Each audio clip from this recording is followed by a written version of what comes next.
The NRA would love to let you believe that they are in support of the Second Amendment and they're there to protect the rights of those good red-blooded real Americans, right? That's what they like to preach. They always do that. But why do we believe it? Lapierre, their CEO, he spends their money like it's his own. But not only like it's his own, it's like it's money falling from a tree. But you know what? What they think about their own members, it is astounding. Check this out, and then we'll take it on the other side because you'd not believe what they actually think about their guys. Check it out. It was 11 days after the shooting at Columbine High School in Littleton, Colorado, that killed 13 people. 5 students were still hospitalized, but the NRA's big annual meeting that year had already been planned. It was set to take place in Denver, about a half-an-hour drive from where the shooting took place. And the NRA decided the show must go on. 8,000 people protested outside the NRA meeting in Denver that year. Tomorrow, the NRA is holding its annual meeting in Houston, just 3 days after the mass shooting here in Uvalde, Texas. President Trump and Texas Senator Ted Cruz are all scheduled to speak, but the loudest voices at the meeting might be outside of it. Protests of the events are being planned.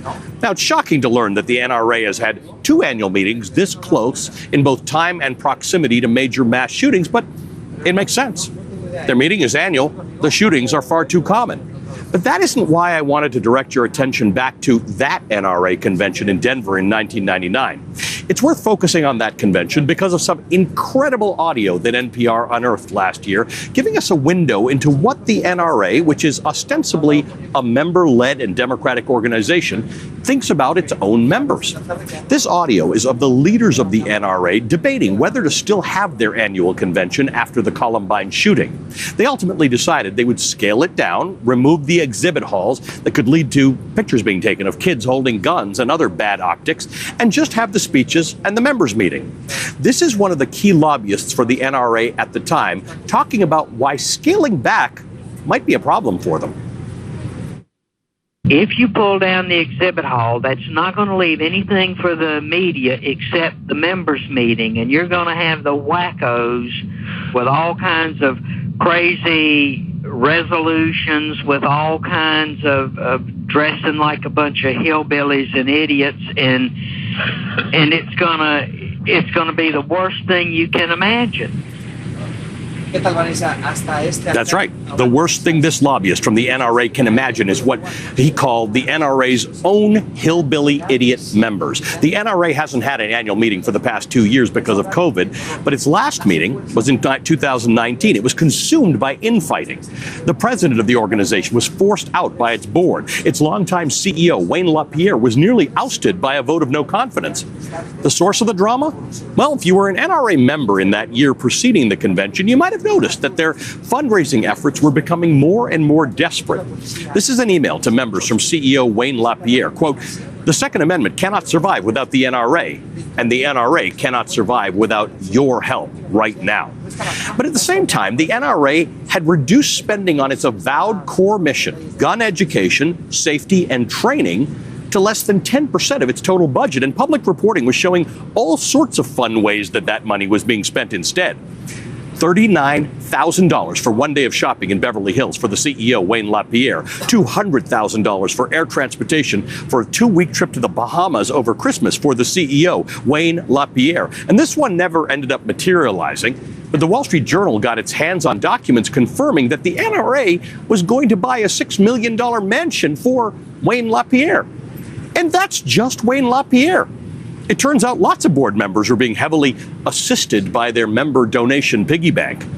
Remarkably, Wayne LaPierre is still the NRA's CEO. He will be at the event in Houston tomorrow. And while the organization may tout itself as one designed to defend the Second Amendment's rights of its members, the facts tell a different story. In the wake of Sandy Hook, the Violence Policy Center discovered that the gun industry donated tens of millions of dollars to the NRA, with nearly 24 gun makers lining the organization's coffers. And while the NRA is only spending 10% of its money on its actual core mission, and then a little on top of that for Wayne LaPierre's lavish lifestyle, the one thing it is serious about and does spend big money on is its messaging. Messaging that helps gun manufacturers keep selling more guns. So when you see images coming out of the NRA meeting tomorrow, video of crowds of people cheering on Donald Trump and Wayne LaPierre, remember that. The NRA uses its members to get what its leaders and the gun lobby wants, not the other way around. Now, is that interesting or what? It is amazing. It is just amazing what they think about their own.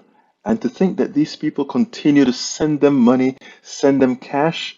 Folks, let your fellow NRA members see this video.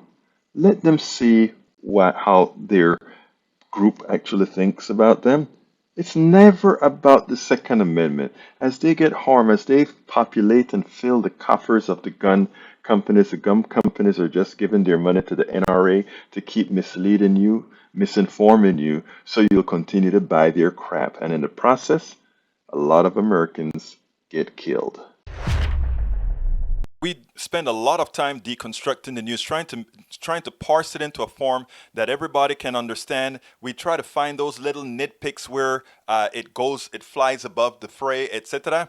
If you really like these videos that we do, I want to ask a big favor. Please go ahead, number one, subscribe to our channel, and number two, please join if you can. Thank you so kindly for watching. Keep watching. Please remember to share. We must populate the entire internet with our progressive message, a message that we know is what most Americans say that they want. So help us, please join.